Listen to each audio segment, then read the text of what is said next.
ప్రియ దేవుని బిడ్డలారా, బైబిల్ చదవటం వినటం వల్ల మనలో విశ్వాసం పెరుగుతుంది. మన మార్గానికి త్రోవ చూపుతుంది. సమస్త జనులను శిష్యులనుగా చేయుడి మత్తయి 28:19 వచనంలో దేవుని వాక్యం తెలియచేస్తోంది. తెలుగు బైబిల్స్ను ఆర్ఆర్కే మూర్తి గారు రీసెర్చ్ చేసి విశ్లేషణ చేసిన బైబిల్లోని ప్రతి అధ్యాయాలను వచనాలను వరుస క్రమంలో అనగా ఆదికాండం నుండి ప్రకటనా గ్రంథం వరకు ఇవ్వబడుతుంది. ప్రతి ఒక్కరూ ఆధ్యాత్మికంగా విశ్వాసంలో బలపడి మీ జీవితంలో ఎదుర్కొంటున్న సమస్యల నుండి విడుదల పొందండి. ప్రతి ఒక్కరూ మీ దీవెన టీవీని సబ్స్క్రైబ్ చేసి ఈ వాక్యాన్ని లైక్ చేసి మీ మిత్రులకు బంధువులకు షేర్ చేయండి. దేవుని సువార్తను ప్రకటింపబడుటలో మీరు పాలిభాగస్తులు కండి. ప్రియ శ్రోతలు, ఈరోజు మన పాఠం మీకా గ్రంథం 2వ అధ్యాయం 1 నుండి 5వ వచనం వరకు. శ్రద్ధగా వినండి. మంచము మీద పరుండి మోసపు క్రియలు యోచిస్తూ దుష్కార్యములు చేసే వారికి శ్రమ, అలాగు చేయడము వారి స్వాధీనములో ఉన్నది గనుక వారు ప్రొద్దు పొడవగానే చేస్తారు. వారు భూములను ఆశించి పట్టుకుంటారు, ఇండ్లు ఆశించి ఆక్రమించుకుంటారు. ఒక మనిషిని, వాని కుటుంబాన్ని, ఇంటివానిని, వాని స్వాస్థ్యమును అన్యాయముగా ఆక్రమిస్తారు. కాబట్టి యెహోవా సెలవిచ్చున్నది ఏమనగా, గొప్ప అపాయకాలము వస్తున్నది. దాని క్రింది నుండి తమ మెడలను తప్పించుకొనలేనంతగాను, గర్వముగా నడువలేకుండునంతగాను ఈ వంశమునకు కీడు చేయనుద్దేశిస్తున్నారు. ఆ దినమున జనులు మిమ్ములను గురించి బహుగా అంగలారుస్తూ సామెతలెత్తుతారు. వారు చెప్పే సామెత ఏదనగా, మనము బొత్తిగా చెడిపోయి ఉన్నామని, ఆయన నా జనుల స్వాస్థ్యమును అన్యులకు ఇచ్చి ఉన్నాడని, మన వద్ద ఉండకుండా ఆయన దానిని తీసివేశాడే అని, మన భూములను తిరగబడిన వారికి ఆయన విభజించి ఉన్నాడని ఇశ్రాయేలీయులు అనుకున్నట్లు జనులు చెప్పుకుంటారు. చీట్లు వేయగా యెహోవా సమాజములో మీరు పాలు పొందునట్లు నూలు వేసేవాడు ఒక్కడూ ఉండడు. శ్రోతలు వింటున్నారా? ఇది మీకా చేసిన 2వ ప్రసంగం. ప్రజల యొక్క పాపాలను మీకా ఏకరువు పెడుతున్నాడు. వారు విగ్రహారాధికులైపోయారు. ఆ రోజులలో విగ్రహారాధన అంటే అవినీతి, అసభ్యత. పడుపు సొమ్ము తెచ్చి ఆ దేవాలయంలో పెట్టుబడి పెట్టారు. ఉన్నత స్థలాలలో విగ్రహారాధన విపరీతంగా సాగేది. సైతాను పూజలు, కామ వికారయుక్తమైన చేష్టలు ఆ దేవస్థానాలలో విచ్చలవిడిగా జరిగిస్తారు. వివాహ బంధాన్ని తెంచివేసి స్త్రీ పురుషులు యథేచ్ఛగా తిరుగుతూ ఉంటే ఏ జాతైనా అంతరించిపోక మానదు. దేవుని తీర్పును ఎవరూ ఆపలేరు. మీకా 1వ అధ్యాయంలో పేర్కొనబడిన పాపాలు దేవుని పట్ల జరిగినవి. 2వ అధ్యాయంలోని పాపాలు మానవులు ఒకరి పట్ల ఒకరు జరిగించినవి. దేవునితో సరైన సంబంధం లేని వ్యక్తికి తోటి మానవులతో కూడా సరైన సంబంధం ఉండదు. నిర్దేవ సమాజానికి మనుగడ లేదు. దేవుణ్ణి ప్రేమించే వ్యక్తి మనుషులను కూడా ప్రేమిస్తాడు. దేవుని ప్రేమ బలవంతం, త్యాగపూర్వకమైనది. మీకా 2వ అధ్యాయంలో చెప్పబడిన పాపాలు వికృతమైనవి, వికారమైనవి, అసహ్యకరమైనవి, అసభ్యకరమైనవి. ఈ పాపాలకు ఫలితంగా ఇశ్రాయేలు జాతి పరాధీన దాస్యంలో పడిపోవలసి వచ్చింది. మీకా సందేశం విని వ్యక్తిగతంగా ప్రతి ఒక్కరూ ఆత్మ పరీక్ష చేసుకొని గుణపడాలని దేవుడు కోరుతున్నాడు. మంచము మీద పరుండి నిద్రపోరు. వారి మనస్సు నిండా దురాలోచనలే. రేపు ఏం చెయ్యాలా అని రాత్రి పడకల మీద ఉండి ఆలోచిస్తూ ఉంటారు. వారికి భార్యాబిడ్డలు, కుటుంబము ఏమీ పట్టదు. అలాంటి కుటుంబాలు విచ్ఛిన్నమైపోవడానికి అట్టే కాలం పట్టదు. రాత్రంతా ఆలోచించింది పగటి వేళలో చేసి తీరతారు. ఈ విధంగా పాపం, అక్రమము విస్తరిస్తోంది. దానికి ఫలితంగా అనేకుల ప్రేమలు చల్లారిపోతున్నాయి. పాపులు పెద్ద పెద్ద వ్యాపారాలు చేస్తారు, షావుకారులవుతారు. డబ్బంతా అలాంటి వారి చేతుల్లోకి వచ్చేస్తోంది. డబ్బే వారి శక్తి, వారి అధికారం. భక్తిహీనుల చేతిలో డబ్బుంది, వారికి ఉన్నతమైన పదవులున్నాయి, అధికారముంది. ఇదంతా దేవుడు చూస్తూ ఊరుకుంటాడనుకున్నారా? ఇశ్రాయేలీయుల దుర్గతి చూడండి. వారి మధ్య ఆధ్యాత్మిక విలువలు అడుగంటిపోయాయి. మీకా ప్రవచనాలలో దేవునికి ఆమోదయోగ్యమైన ప్రభుత్వం ఎలా ఉండాలో తేటగా చూపబడింది. లోక చరిత్రలో జాతుల హెచ్చింపు, తగ్గింపు, నిమ్నోన్నతాలు గమనించండి.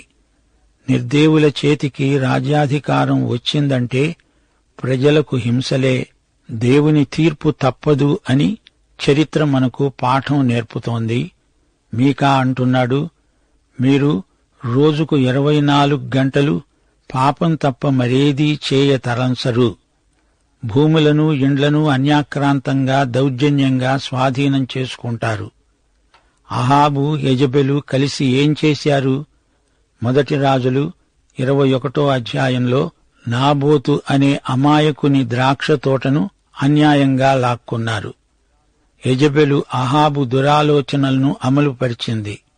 నాబోతును హతమార్చింది. అతని తోటను స్వాధీనం చేసుకుంది.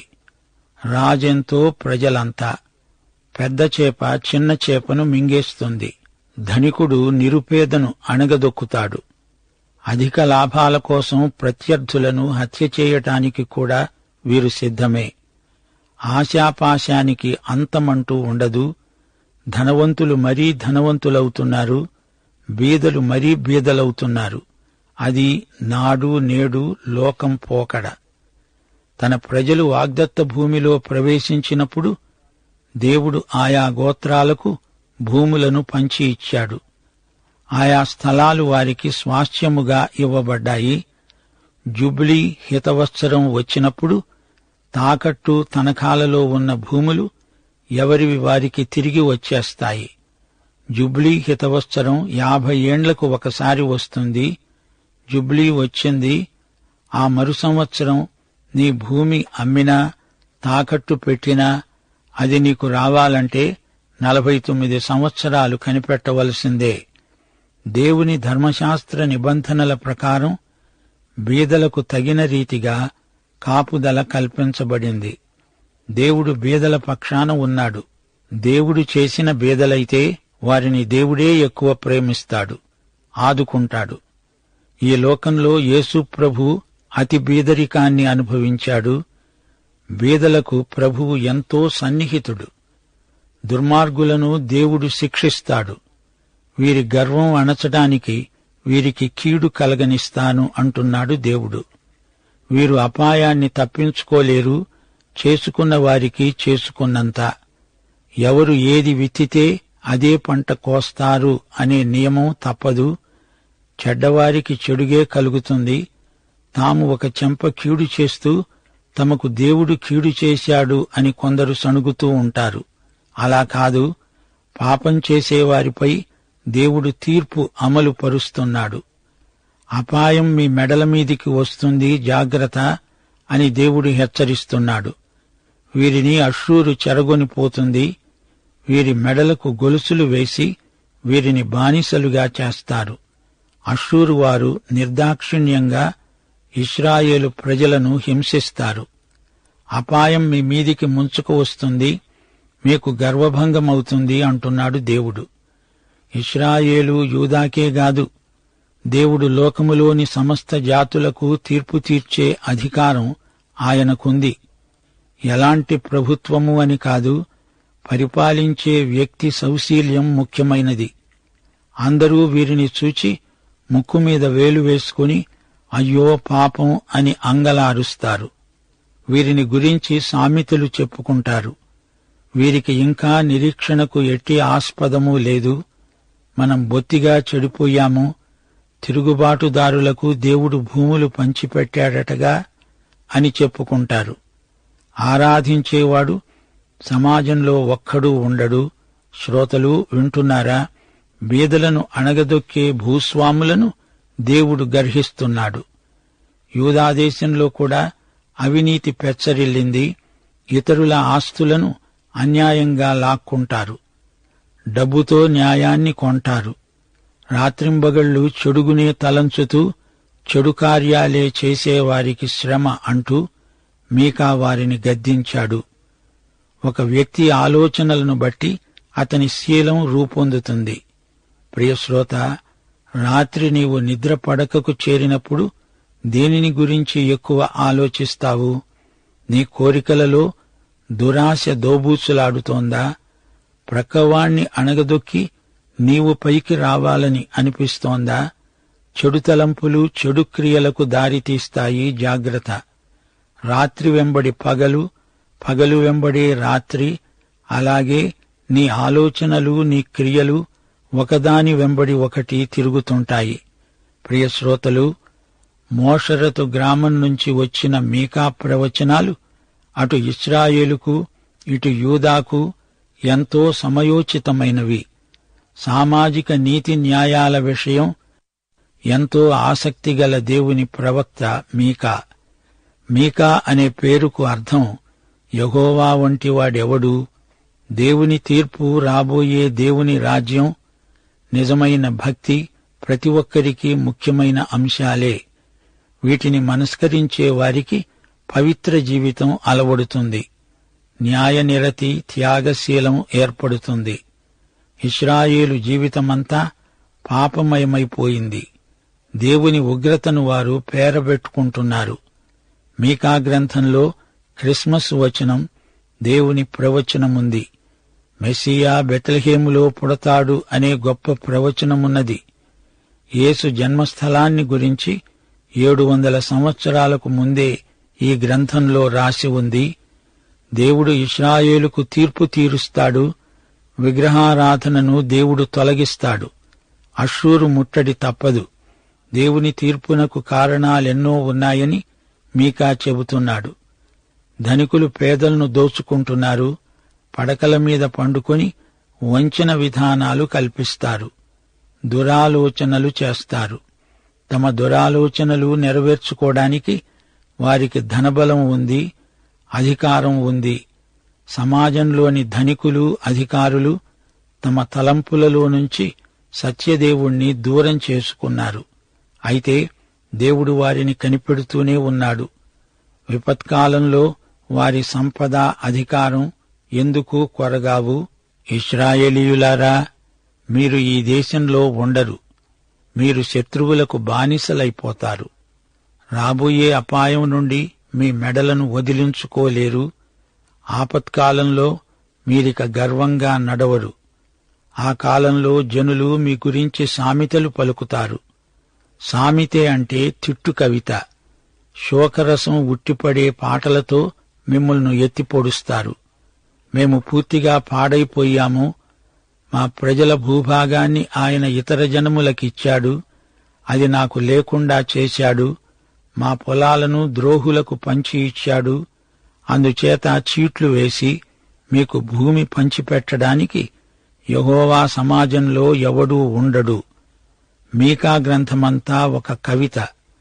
ఈ గ్రంథంలో వ్యక్తిగత సాంఘిక నీతి ప్రతిపాదించబడింది. యెషయా గ్రంథంలోలాగే మీకా గ్రంథంలో వాడబడిన పదజాలం ఎంతో మృదువైనది, అర్థవంతమైనది. యెషయా పట్టణంలో నివసించాడు గాని మీకా గ్రామీణ జీవితానికి అలవాటు పడినవాడు. యెషయా రాజనీతి చతురుడు, మీకా సువార్తికుడు, సాంఘిక సంస్కర్త. యెషయా రాజుతో మాట్లాడాడు. మీకా దేవుని పక్షాన పామర జనంతో మాట్లాడాడు. యెషయా రాజకీయ సమస్యలను చర్చించాడు. మీకా ప్రజల వ్యక్తిగత భక్తిని గురించి, సాంఘిక నైతిక విలువలను గురించి మాట్లాడాడు. ఈ గ్రంథమంతటిలో మనకు కొన్ని ముఖ్యాంశాలు తేటగా కానవస్తాయి. దావీదు కుమారుడైన మెస్సియా బెత్లెహేములో జన్మించాడు. ప్రజలు నైతిక శీలాన్ని అలవరుచుకోవాలి. న్యాయం, కనికరం, దయ, వినయశీలము గలవారై దేవుని ప్రజలు జీవించాలి. సమాధానకర్త అయిన యేసు ప్రభువు రాకడను నిరీక్షించాలి. ఆయన రాకడే ఈ సర్వలోకానికి శుభప్రద నిరీక్షణ. ఆయన రాకడే సమస్యలన్నిటికీ సంపూర్ణ పరిష్కారం. ఈ పాఠంలో ఇశ్రాయేలు చేసిన 7 పాపాలు పేర్కొనబడ్డాయి. 1. మోసపు క్రియలు యోచించారు. 2. మంచముల మీద పరుండి ఆలోచిస్తారు. 3.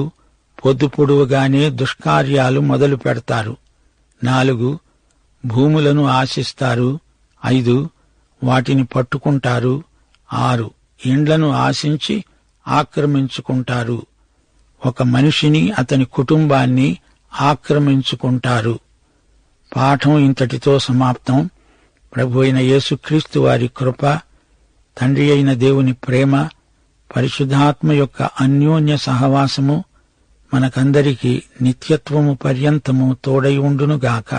ఆమేన్.